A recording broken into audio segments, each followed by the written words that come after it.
فيا أيها الحاضرون اتقوا الله حق تقاته ولا تموتن إلا وأنتم مسلمون. وقال الله تعالى في القرآن الكريم: أعوذ بالله من الشيطان الرجيم، بسم الله الرحمن الرحيم، وما خلقت الجن والإنس إلا ليعبدون.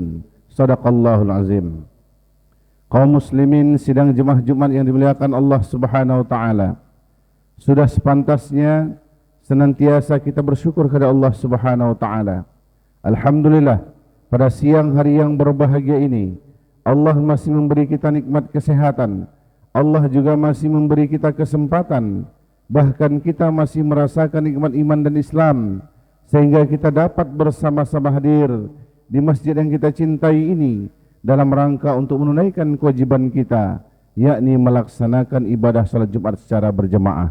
Mudah-mudahan ibadah kita pada siang hari yang berbahagia ini dibalas Allah dengan pahala yang berlipat ganda. Amin ya rabbal alamin. Salawat dan salam semoga senantiasa tercurah kepada junjungan kita Nabi besar Muhammad sallallahu alaihi wasallam. Allahumma shalli ala Muhammad wa ala ali Muhammad. Assalamu alayka ya Rasulullah. Kaum muslimin sidang jemaah Jumat yang dimuliakan Allah Subhanahu wa taala. Adapun judul khutbah kita pada siang hari yang berbahagia ini, syariat Islam mampu mengatasi kemiskinan.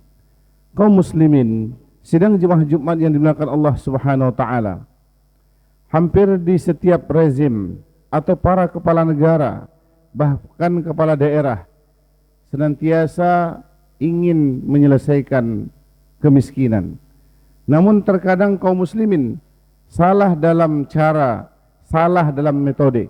Baru-baru ini pemerintah Jawa Barat, Deddy Mulyadi, menetapkan persyaratan orang yang menerima bansos adalah orang yang tercatat telah ikut KB dan juga ikut vasektomi. Ini menjadi konflik dan banyak penolakan di kalangan para orang-orang seperti MUI dan lain-lain, itu menolak kaum muslimin. Apa yang membuat pemerintah itu melakukan itu kaum muslimin? Dikarenakan kurangnya pemahaman tentang penyelesaian kemiskinan. Padahal kaum muslimin ketika itu dibuat kebijakan oleh pemerintah, ini akan berbahaya dari segi hukum syaraknya.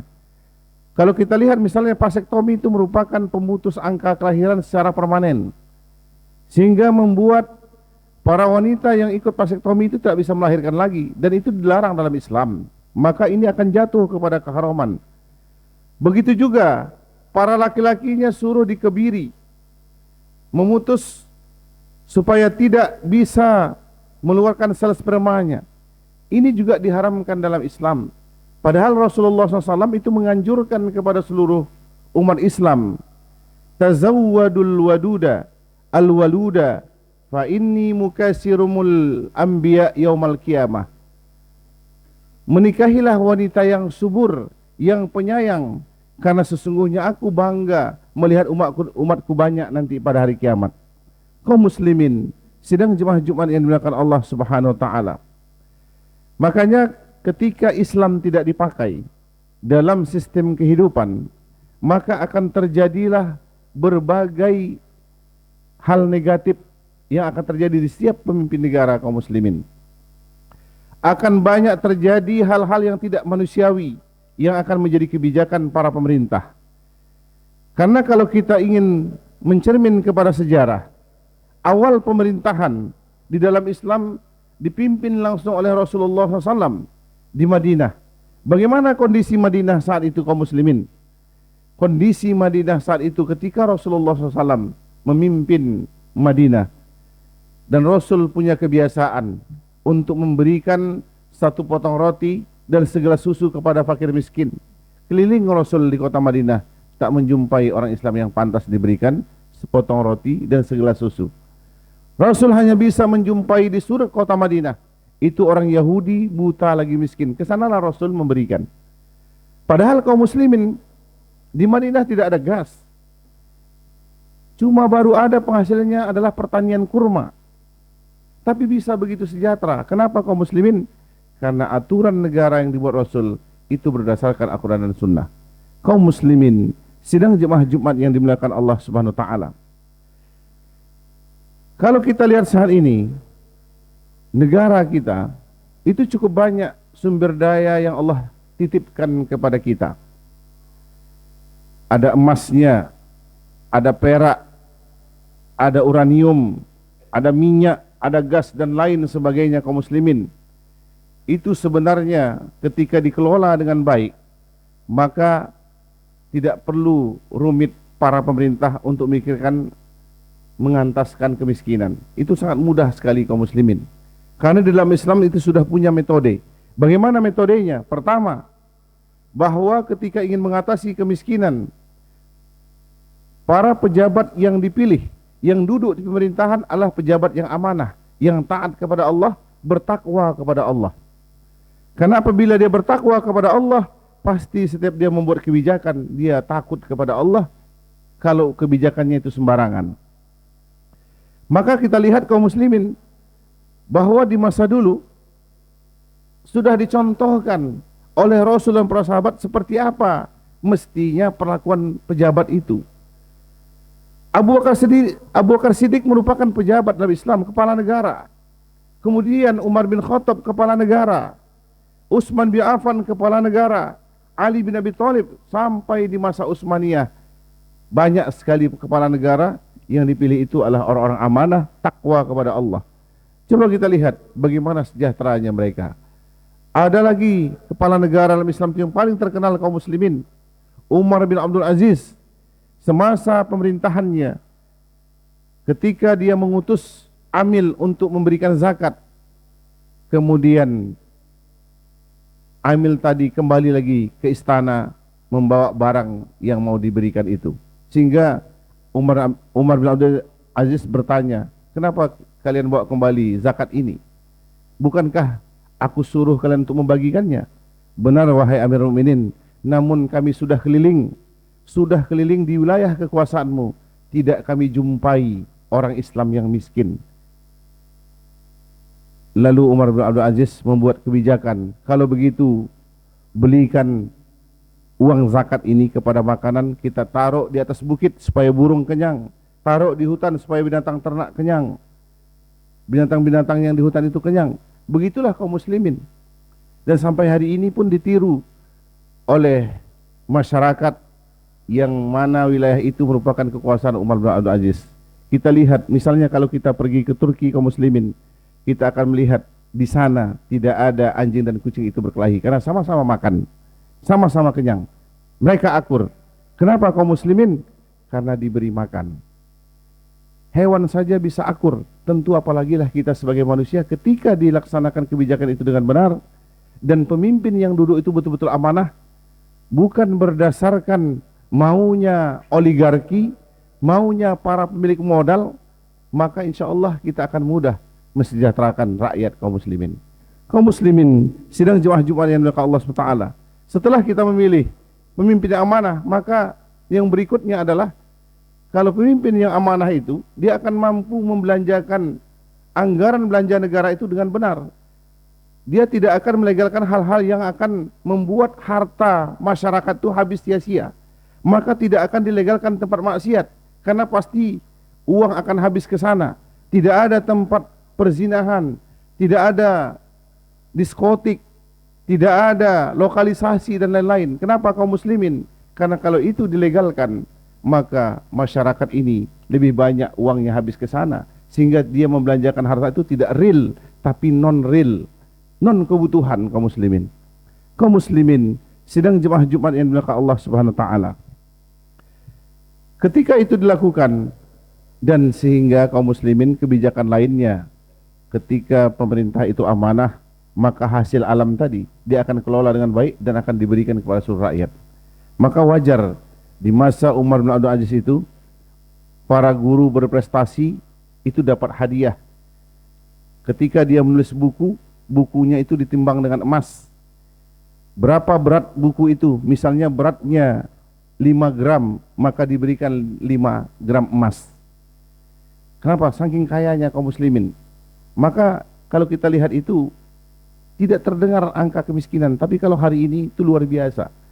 Sehingga bantuan yang dilakukan oleh pemerintah secara langsung itu berdesak-desakan orang mengambilnya. Tapi di masa dulu tidak perlu. Kenapa? Pemerintah yang langsung datang kaum muslimin. Kaum muslimin, sedang jemaah Jumat yang dimuliakan Allah Subhanahu wa taala.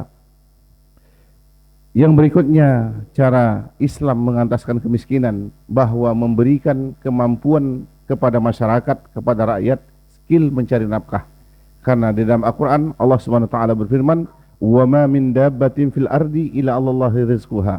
Tidak ada yang melata di muka bumi ini kecuali Allah yang menanggung rezekinya. Melata itu maknanya bekerja. Asal bekerja, Allah akan berikan rezeki. Dan pemerintah membuat kebijakan agar seluruh masyarakatnya bisa bekerja, tidak dipilih-pilih. Makanya di masa Rasulullah ketika menganjurkan pekerjaan itu kaum muslimin sangat simpel sekali. Ada seorang ahlu sufah datang kepada Rasulullah, "Ya Rasulullah, tolong beri kami makanan. Keluarga saya 1 minggu sudah tidak makan." Lalu Rasul memberikan. Dan makanan diberikan itu untuk tahan 1 minggu. Kemudian minggu berikutnya datang lagi, "Ya Rasulullah, makanan kemarin sudah habis ya Rasulullah. Tolong bantu kami lagi." Lalu Rasul tidak membantunya saat itu, lalu bertanya, "Wahai ahli sufah, harta apa yang kau miliki sekarang?" "Tidak ada ya Rasulullah kecuali kapak." "Kalau gitu bawa kampaknya kemari." Dibawalah. Kemudian Rasul mengajari, gunakan kampak ini mencari kayu di hutan, lalu kayu yang dapat jual ke pasar, dan hasilnya sebagian engkau gunakan untuk belanjamu, sebagian engkau simpan untuk biaya berikutnya. Dilakukan oleh ahli sufah. Dan dia mendatangi Rasul setelah mendapatkan atau telah melakukan itu, dan dia membawa uang 2 dirham. "Ya Rasulullah, ini hasil yang kukerjakan." Lalu Rasul mencium tangannya dan mengatakan, "Belanjakan 1 dirham untuk keluargamu, 1 dirham lagi simpan." Sangat simpel sekali kaum muslimin. Namun saat ini itu sangat sulit sekali, sehingga orang yang bekerja itu masih pilih-pilih. Dan di masa kita ini banyak disiplin ilmu yang dituntut tidak sama dengan pekerjaan yang didapat. Sangat tidak sama kaum muslimin. Kenapa kaum muslimin Allah? Karena tidak dibuat kebijakan sesuai dengan sistem pendidikan yang ada. Maka oleh karena itu kaum muslimin Allah, wajar dan pantas ketika pemerintah membicarakan tentang mengentaskan kemiskinan, itu tidak pernah tercapai. Karena dari segi untuk mengentaskan kemiskinan ini bukanlah berdiri sendiri, tetapi berhubungan dengan sistem yang dibuat dengan para pejabat yang ada. Ketika pejabat itu tidak amanah, bagaimana mungkin bisa mensejahterakan rakyat? Karena mereka pasti sibuk memikirkan diri mereka sendiri. Maka untuk itu kaum muslimin, cara yang paling jitu, bagaimana mulai dari pemerintahnya takwa kepada Allah, masyarakatnya takwa kepada Allah, individu pun takwa kepada Allah. Sehingga kalau ingin mencapai kehidupan sejahtera, kalau kita mencermin dari masa Rasulullah dan para sahabat, itu adanya takwa individu, kemudian ada kontrol sosial masyarakat ketika melihat kebijakan-kebijakan pemerintah itu tidak sesuai fitrah manusia, mereka mengingatkan. Namanya muhasabah lil hukam, mengingatkan pemerintah. Dan Umar bin Khattab pernah diingatkan, Abu Bakar Siddiq pernah diingatkan, dan mereka mengikuti peringatan itu, sehingga tidak nampak cacat dalam pemerintahannya kaum muslimin. Maka oleh karena itu kaum muslimin ke Allah, mudah-mudahan kita memberikan apresiasi ketika pemerintah ingin berpikir mengentaskan kemiskinan, kita berikan apresiasi. Namun carilah cara yang benar, carilah cara yang betul-betul jitu, dan tidak ada cara yang paling jitu kecuali mengikuti contoh Rasul dan para sahabat dan mengikuti Al-Quran dan Sunnah. Karena itulah satu-satunya cara yang jitu kaum muslimin. Karena Allah menyampaikan di dalam Al-Quran melalui mengarahkan kepada Rasulullah, wa ma arsalnaka ila rahmatan lil alamin. Tidaklah kami utus engkau hai Muhammad kecuali untuk rahmat sekalian alam. Apa maknanya mengutus engkau Muhammad? Yaitu membawa Islam. Maka nampaklah rahmat itu ketika Islam itu diterapkan. Kita akan rasakan itu kaum muslimin. Oleh karena itu kaum muslimin Allah, ini menjadi tugas kita juga untuk saling mengingatkan. Mungkin di antara kita yang hadir ada pejabat, ingatkan saudara kita supaya membuat kebijakan itu dengan benar. Mungkin kita sebagai orang biasa ingatkan para pejabat kita, dan terutama kita sendiri harus memperkuat ketakwaan kita kepada Allah, karena orang yang bertakwa pasti akan ditolong Allah. Intansurullaha yansurukum. Siapa yang menolong agama Allah pasti dia akan ditolong. Mudah-mudahan kaum muslimin, semua kita orang bertakwa, masyarakat kita bertakwa, dan mudah-mudahan kita terus mendapatkan pemimpin yang bertakwa. Fa'tabirul absar la'allakum turhamun. Alhamdulillah. Alhamdulillahilladzi arsala rasulahu bil huda wa dinil haqq liyuzhirahu 'ala ad-dini kullih wa kafa billahi shahida. Asyhadu an la ilaha illallah wahdahu la syarikalah wa asyhadu anna Muhammadan abduhu wa rasuluh. Allahumma salli ala sayyidina Muhammad wa ala alihi wa sahbihi wa sallim. Faya ayyuhal hadirun, ittaqullaha haqqa tuqatih wa la tamutunna illa wa antum muslimun. Wa qala Allah ta'ala fil Qur'anil Karim, a'udzu billahi minasy syaithanir rajim. Bismillahirrahmanirrahim. Qul huwallahu ahad, Allahus samad, lam yalid wa lam yulad wa lam yakul lahu kufuwan ahad. Allahumma ighfir lil muslimina wal muslimat wal mu'minina wal mu'minat al ahya'i minhum wal amwat wa tabi' bainana wa bainahum bil khairat. Rabbi ighfir warham wa anta khairur rahimin. Wa la hawla wa la quwwata illa billahil azim. Allahumma a'izzal islam wal muslimin wa ahlikil kafaratal musyrikin a'da'aka a'da'ad din. Allahumma dammirhum wa farik jam'ahum wa fulla haddahum wa aqilla adadahum birahmatika ya arhamar rahimin. Rabbana atina fid dunya hasanah wa fil akhirati hasanah wa qina azabannar. Ibadallah, innallaha ya'muru bil adli wal ihsan wa ita'izil qurba wa yanha 'anil fahsya'i wal munkari wal baghi ya'izukum la'allakum tadhakkarun. Wa la dzikrullahi akbar. Aqimussalah.